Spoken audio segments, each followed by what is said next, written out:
Welcome back to Brush Up Your Game, and yes, it's Monday. It's time to go to the cosmos and look at a cosmic encounter power. And just from this artwork, you probably don't know that it is fodder time. Love the artwork here. Space mole rat, or rat in general. But fodder is one of these powers, yellow alert powers, so there's a little bit of complexity here. But it's one of these base game powers that kind of made me go, okay, I get what's coming out here. I like it. Let's see. You have the power to overwhelm. As a main player, you can use this power after both you and your opponent reveal attack cards in an encounter. You can discard any or all attack cards in your hand that are both higher than the attack card you played, lower than the attack card played by your opponent, adding their value to your total. So very straightforward here, right? You play your lowest card, right? You play a 4, a 6, whatever it is. They play their card, say it's a 12. Now you can discard the 8s, the 7, the 9, add those in. They're bonus reinforcements. And your plan is to add enough cards to shift the tide of battle over to your side. Now here's the downside. Fodder's kind of a use once, maybe twice per hand, because you're not going to have a ton of low encounter cards. You might still. But more than anything, what fodder does is it lets you not have to continually use these low, typically bad encounter cards as your single encounter card in a challenge. There are numerous times I've had a hand where I don't even get to negotiate, so my options of getting better cards are few and far between. And my hand looks like this: 4, 6, 6, 8, 8, 10, maybe some artifact in there, maybe a flare. At that point, you're kind of sitting there going, well, I'm going to need allies. I'm going to need the opportunity to be an ally, maybe a defensive ally to get some more cards, and a hope and a prayer. Now, fodder. Let's talk about how to play fodder well. One, the mechanics of what do you add in, that's a math game. You're going to have to play that. But I think your main goal needs to be, how do you leverage defensive allies to get more cards? Because cards are equal to opportunities for you. Opportunities to use your power.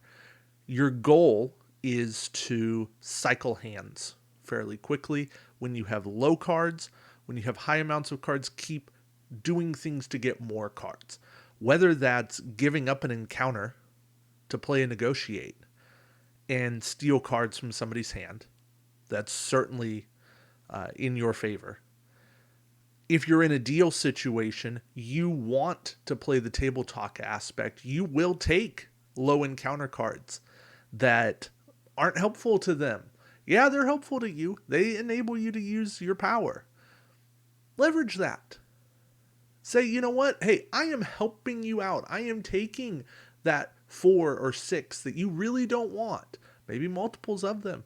I'm getting you closer to a new hand with better cards. I'll take those cards off your hand for you. That can be as powerful as giving somebody a base. It's not quite, a colony. My old school cosmic vernacular comes into play sometimes. But fodder has ways of playing this game that can shut a lot of people out. Also, you have a bit of a psychological edge. Players are expecting you to play a low card so that you can use your power, especially when when you have a new hand or when you have a large hand. So don't be afraid of playing a high card and take advantage of that. Players will naturally play a little more conservatively, a little lower card against you because they're trying to close that gap down, right? If they think you're going to play maybe a 6, they want to play an 8 or a 10 so that you have less room to operate. Whereas normally they might play a 12, a 14, even 15, a 20 to try to win the encounter, but they don't want to give you that much operating space, that much bandwidth to play a bunch of reinforcements, which are going to catapult you over the top. So if you just come over the top of them right away with your own 20 or 30, you don't need to use your power. You've used a really good card, yeah, but now you still have your power to use your low cards. So there's a bunch of strategy here to think about. Now, you get shut down hard against or by powers like loser, antimatter, basically anything that's going for low totals. Sorcerer is an interesting mind game, and I actually like the Fodder versus Sorcerer mind game. Oracle versus Fodder is annoying, but not all that annoying. It just comes down to how much does Oracle think you have in your hand to go back over the top of them. Trader is actually a bigger problem against Fodder, because Trader will trade you a bad hand for you, meaning like just not very many attack cards, or a bunch of middle attack cards, a bunch of 8s and 10s, and then use that knowledge to shut you down completely. So those are things to watch out for when playing Fodder. I still think Fodder is a very useful power. I do want to talk about the Wild and the Super real quick. The Wild, if you were invited to join an encounter and declined, you may join with one ship after cards are revealed. I love that ability. I think it's great to see what happens and then come back and go, yeah, I wanted to be on offense. Or, actually, no, I'll go on defense instead. It's up to you, right? You had to stay out. It's not you're going on defense instead of going on offense. You're not switching allegiances. But you're making a choice later on. And then you have the Super. You can use your power to discard attack cards that are equal to or lower than the card you played. Being able to go equal and lower gives you that extra flexibility. Lets you play something like a 6 and then get rid of your 4, your 1. You don't necessarily have to play the bad cards first. But yeah. So Fodder, definitely an interesting power, something I like, something I may not always choose when I'm presented with Fodder, but something that I think brings some addition to the game.